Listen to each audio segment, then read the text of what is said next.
All right, let's get to the NBA now because for the fourth time in the last 5 years, James Harden is switching teams. Sources tell Shams Charania that the Clippers are trading the 36-year-old point guard to Cleveland in exchange for their point guard, Darius Garland, and a second-round draft pick. Now, Harden averaged 25 points and 8 assists in 44 games with LA so far this season. Garland, though, he's only played 26 games for the Cavs, and the team went 13-13 in those games. All right, speaking of Shams, he's in the building once again. So you had said that Harden might be involved in something with us last night on SportsCenter. Why Cleveland, and how did this whole thing come together? This came together because he had a mutual option in his contract for next season. That allowed both sides to come together the last few days and figure out what does the future look like. And is there a beneficial path forward, an outcome forward for both sides?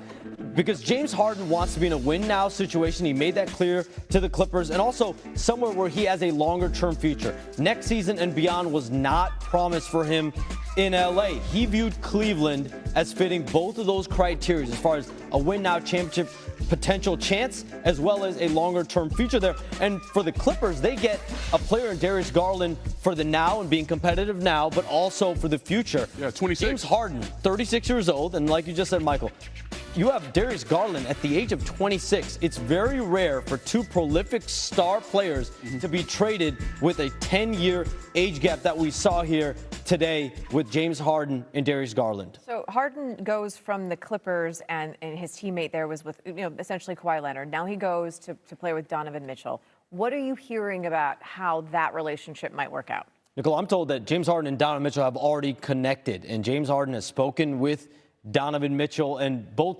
seem very excited about this partnership. You think about two high-powered elite guards. James Harden has played with a plethora of elite players that score and have the ball in their hands throughout his whole NBA career. But let's look at what the Cavs have done over the last few days. Keon Ellis and Dennis Schroeder in the backcourt in that trade with the Kings. Yep. Today, they bring in James Harden. It's clear in Cleveland they want to put together the pieces around Donovan Mitchell to try to win a championship. The Clippers are playing more for the long run.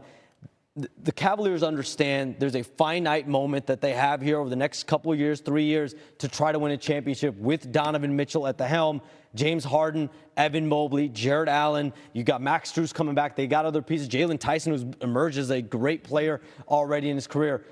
They are in full championship mode. We've seen it with the pieces this week. And if you're James Harden, you look at the landscape right now, you think you have a better chance of getting to the NBA Finals with the Cavs in the East than you do the Clippers in the West. And he doesn't have a ring. That's the one thing missing from his resume. Okay, so this is just like one of the pieces. We're still waiting on that big domino. Don't go too far. We want to dig more into the James Harden situation. We'll get to Giannis in a little bit. More on Harden, though, now. Yeah, as we mentioned, no stranger to trades, right? After being drafted by OKC and spending his first 3 seasons there with the Thunder, they traded him to the Rockets in 2012. He went on to play 9 seasons in Houston, and then the Rockets were the longest stop of his career because he was an all-star every season. He won an MVP, and then in 2021, he was traded to Brooklyn, where he hooked up with Kevin Durant. That reunion, though, it didn't last long because after a year there, he gets traded to the Sixers. He reached the Eastern Conference semis with Philly twice, but that's as far as they could go in a very short-lived era. And then guess what? He was in Philly about as long as he was in Brooklyn because in 2023, they moved Harden to the Clippers as part of a 3-team trade. Now, they made the playoffs in his first 2 seasons, but both were first-round exits. And now, traded again. This time, Clippers again, sending him to Cleveland. He's going to pair up with Donovan Mitchell, a Cavs team that's right now 5th in the Eastern Conference standings. All right, so Mon Shumpert joins us once again here on SportsCenter. So when I tell you that James Harden is going to Cleveland, what's the first thing that pops into your mind?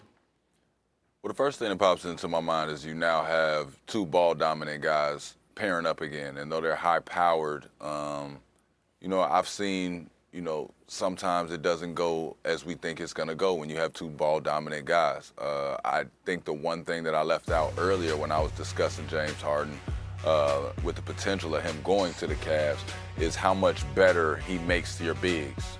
James Harden is tremendous in a pick and roll. He's tremendous with passing the ball to his big. He usually finds his favorite one that can catch lobs around the rim. That takes away a lot of the help options that you try and bring to him when he goes to his ISO. So he definitely adds something offensively. It's just the initial defensive hit that they're going to hit, I can't ignore it. And in the playoffs, that's what they need. That's what pushed them far. So it's going to be interesting to see what type of rhythm they can get in with that backcourt. I get the impression you don't like the trade. Am I right in that? I mean, for the initial response of it, I don't like it. But I understand that, James wants to get his money. I understand that this works out for both sides. So it ain't about me liking the trade anymore.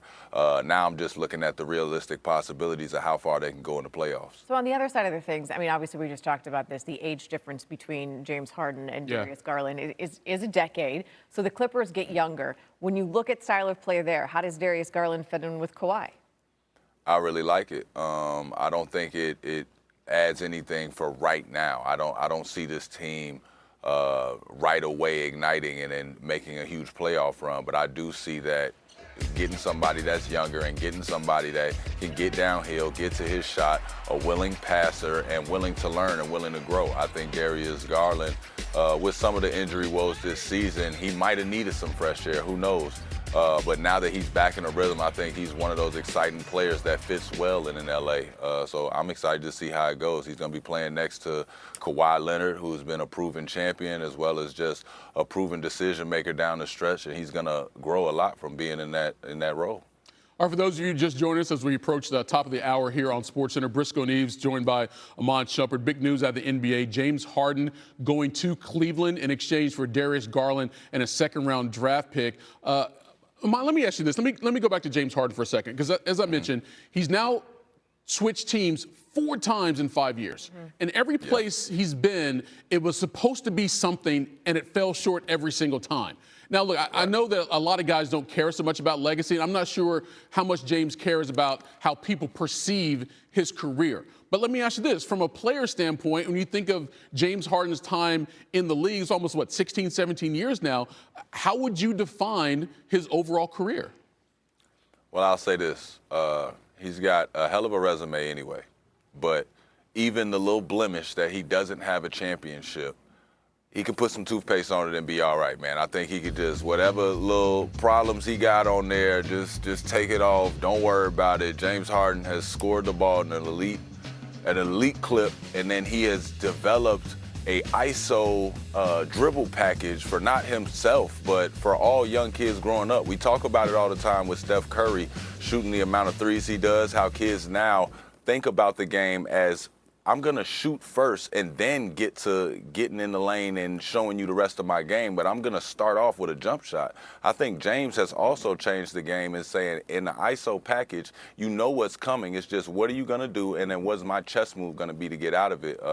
He's as good in the ISO as anybody, and then off a pick and roll, making a big man way better. You see, he always has a big man that he's making better. So I look at his career and I say it's a great career, well done whenever he decides to stop. But, I mean, of course, that shiny trophy next to your name is always going to do you Everybody right. wants that. I mean, Shiny trophy, that ring. Yeah, I mean, he's going to the Hall of Fame. There's no question about that. But Right. who doesn't want to play for a And championship, again, right? all of these moves are Man. happening ahead of the trade deadline, which is Thursday, 3 o'clock Eastern. This is just a small piece of the puzzle. There were other moves today. We're going to get to that in a little bit. Appreciate you, brother. Yes, sir. All right, so as you might expect, the odds makers from DraftKings Sportsbook, they took notice of what happened with the trade. So the Cavs, they were 22-1 to win the title today. That was the 8th shortest odds. Now they're 12-1, tied with the Knicks for the 3rd shortest odds between the Thunder and the Nuggets. So as of right now, Vegas sees them as a toss-up between them and the Knicks potentially getting to the NBA Finals. My entire journey has